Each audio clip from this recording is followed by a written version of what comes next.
And so ends the Imperium, but not my content on the series, on the magazine.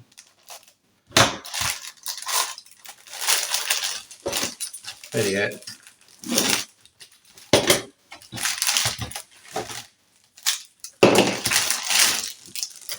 so this is issue 90 of the Imperium magazine.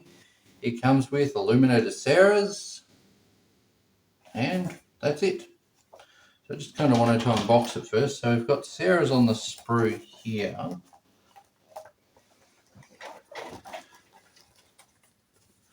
So SZERAS is on the sprue. We've got all manner of neat details and some pretty harsh shadows over here. Sorry for that bit, but yeah. Now, I'm not a Necron player.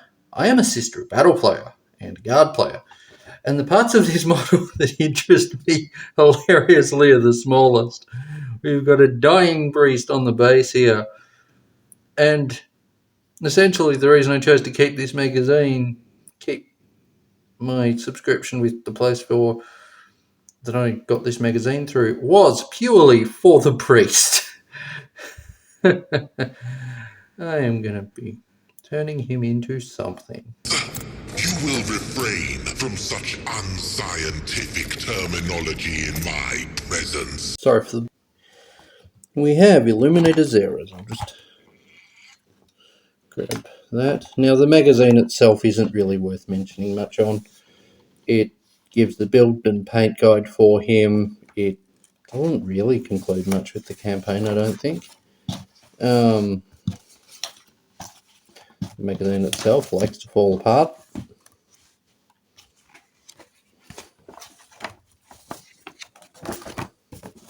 Like we have the final page of the magazine that wanted to be a separate piece.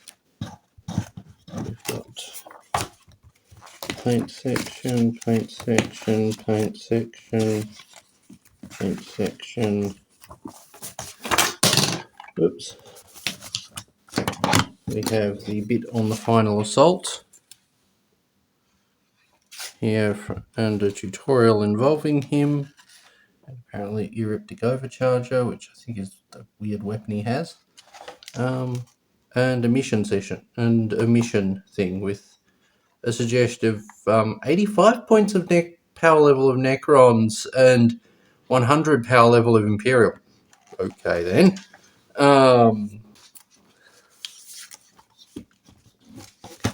But yes, so ends Era Indomitus, I guess, because, well, actually this model did come out not quite alongside the other Necrons. It came out, I think, actually beforehand,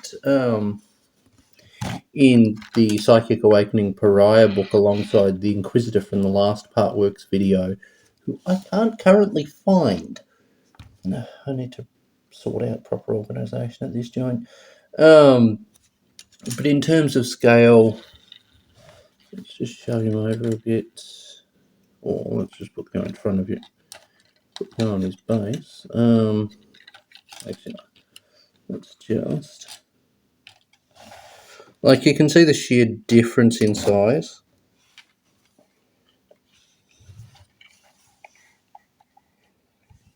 The Royal Warden from Indomitus / Recruit Edition starter set is much smaller. But you can see that some of the proportions were kept. Like, the arms are roughly... Like, the arms are slightly longer on SZERAS, but as well as the torso is kind of the same size. But because of, the massive lower body, it changes his size entirely. But yes, this character ended up being the antagonist in the Psychic Awakening, not Psychic Awakening, in the Pariah Nexus animation that GW put out, which is where I got that clip, and one that will appear at the end of the video. And, well, it would be. I got them from other people's rips on YouTube. These are, well, let's get rid of him. He hasn't really needed any further. The character is a decent enough model.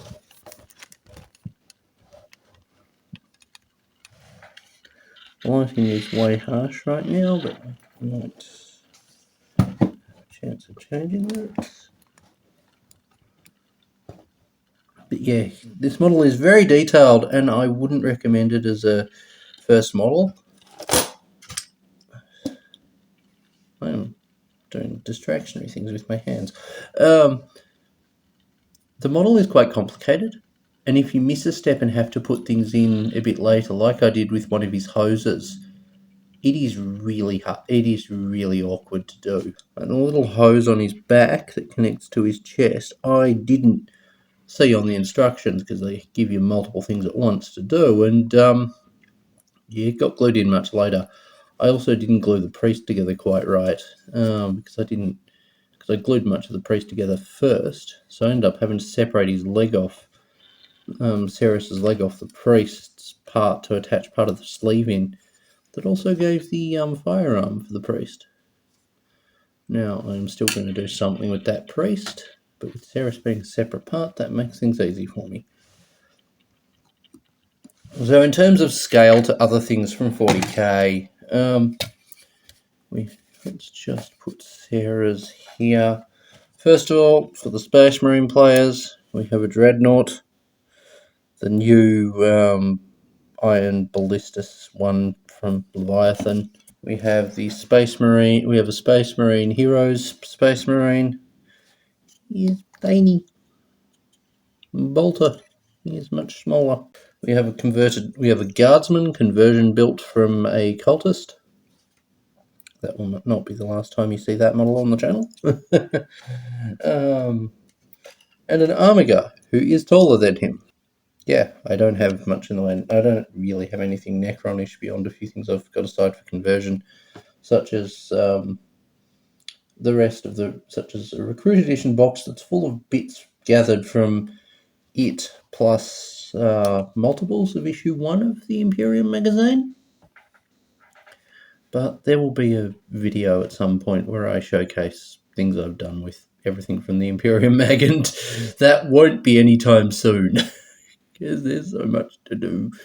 I've put things aside, I had ideas on things, and life got in the way, and suddenly I have about 10 projects I have to do before that. Like, I've got other projects in higher priority than something on the Necrons. But you'll see what I'm going for eventually. Anyway, thank you guys for watching.